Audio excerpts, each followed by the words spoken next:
How do we imagine our past or future existences? What about past life regression therapy? Is there a reality to the experience? And if so, what does it mean to us? Many who believe in a future reincarnation have no conception of any past lifetime at all. They accept the reality of their current existence and believe that at some future day of judgment, they will be reborn and joined once more with their family and loved ones. In this view of the world, they see their future existence as one in which they enjoy the prime of life, not burdened by disease, old age, or death. Those who accept the reality of past lives tend to romanticize them with stories of lifetimes as great people in key civilizations of the past, such as being an Egyptian priest or priestess, or a famous figure of the past. They nevertheless believe that it is the same personality that moves from life to life, body to body.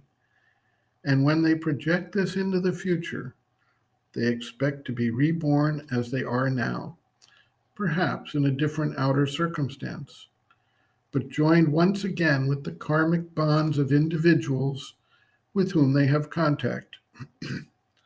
Some believe that they carry with them across the boundary of death all the karmic results, rewards, and punishments they earned in the present lifetime, just as in this lifetime they attribute their good and bad fortune to past karmic consequences brought forward.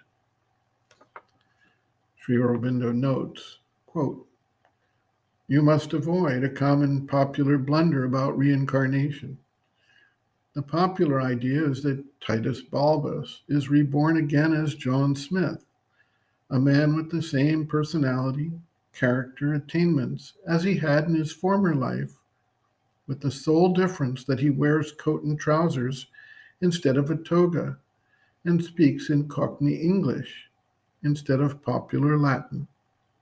That is not the case. What would be the earthly use of repeating the same personality or character a million times from the beginning of time till its end? The soul comes into birth for experience, for growth, for evolution, till it can bring the divine into matter. It is the central being that incarnates, not the outer personality. The personality is simply a mold that it creates for its figures of experience in that one life.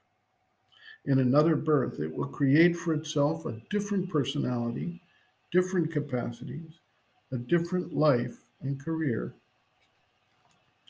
As the evolving being develops still more and becomes more rich and complex, it accumulates its personalities, as it were. Sometimes they stand behind the active elements, throwing in some color, some trait, some capacity here and there. Or they stand in front, and there is a multiple personality, a many-sided character, or a many-sided, sometimes what looks like a universal capacity. But if a former personality, a former capacity is brought fully forward, it will not be to repeat what was already done, but to cast the same capacity into new forms and new shapes and fuse it into a new harmony of the being, which will not be a reproduction of what was before. Another thing, it is not the personality, the character that is of the first importance in rebirth. It is the psychic being who stands behind the evolution of the nature and evolves with it.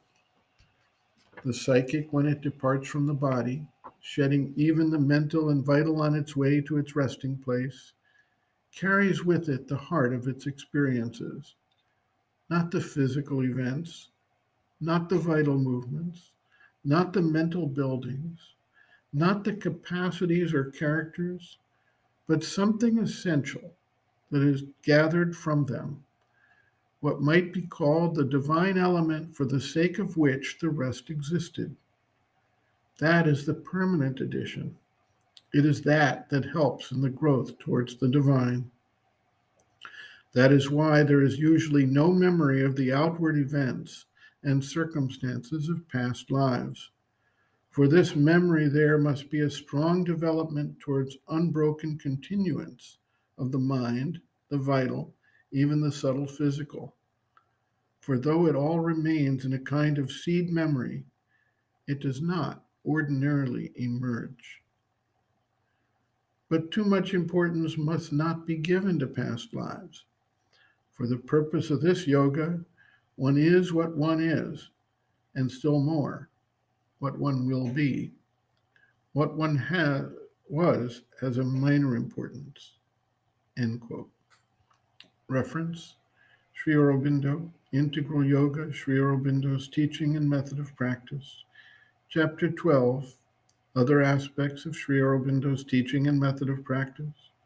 Rebirth, Karma and Destiny, pages 343 to 347.